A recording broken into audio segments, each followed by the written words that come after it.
Comment arriver à présenter en une poignée de minutes un homme qui a fait de la promotion de la culture une lutte?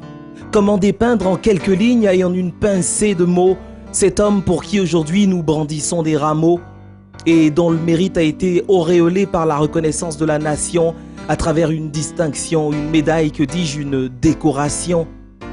Jeune Africain moderne, natif de Yamoussoukro la belle, à l'éducation raffinée mais parfois téméraire, parfois rebelle.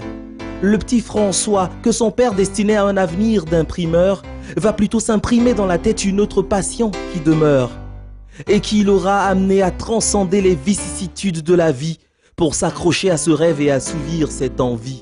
Cette envie de chérir la musique va se renforcer par un cadeau, une précieuse guitare électrique que lui offre papa Konian Kodjo, puisque c'est ce qu'il avait souhaité recevoir après son BEPC.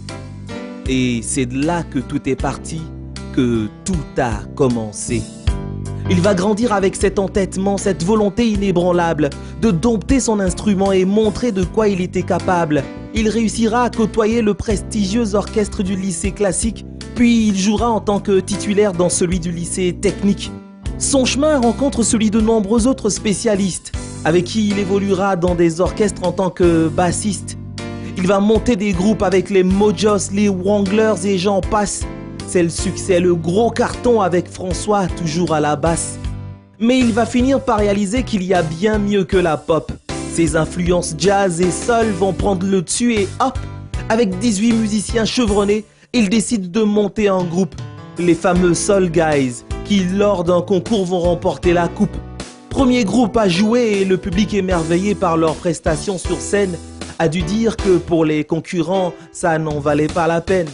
Les Soul Guys avaient ainsi réussi à s'imposer aussi facilement, au point qu'un de leurs grands fans accepte de leur offrir des instruments. Voilà comment le jeune François scelle ses fiançailles avec la culture, qui, elle, accepte d'épouser ses nombreux projets de production futurs. Il deviendra l'un des plus grands détecteurs et agitateurs de talent, l'un des plus illustres producteurs de musique du continent. Il côtoiera les plus grands du domaine à l'échelle planétaire, enregistrera dans les plus grands studios de la planète Terre. Il rencontrera le célèbre guitariste du groupe Kassav, son ami Jacob Desvarieux, et tous les deux le savent. Oui, si François Konian n'existait pas, on n'aurait jamais connu et aimé le groupe Woya. On n'aurait jamais pu apprécier les pas du Zigliviti ou encore les albums du Dopé National quand on était petit. La superbe voix de la ravissantissime belle Nayanka, les déhanchés sexy inimitables d'une certaine Tchala Moana. Même Arafat le Yoruba ne serait peut-être pas né aujourd'hui puisque ses parents se sont rencontrés en travaillant pour lui.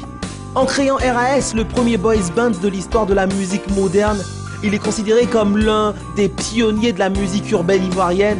Merci à ceux qui avec lui ont été de tous les combats sans jamais en avoir assez. Hommage à Feu, son petit frère Philippe Konian et à son fils Synthé Marcelin et Assé. Sans oublier son inséparable ingénieur du son, le plus qu'ami Georges Sissoko, qui malheureusement a été retiré à notre affection un peu trop tôt. Merci à papa Konian Kodjo Félicien et madame de nous avoir donné François, l'homme de culture parmi les plus grands et les plus méritants qui soit.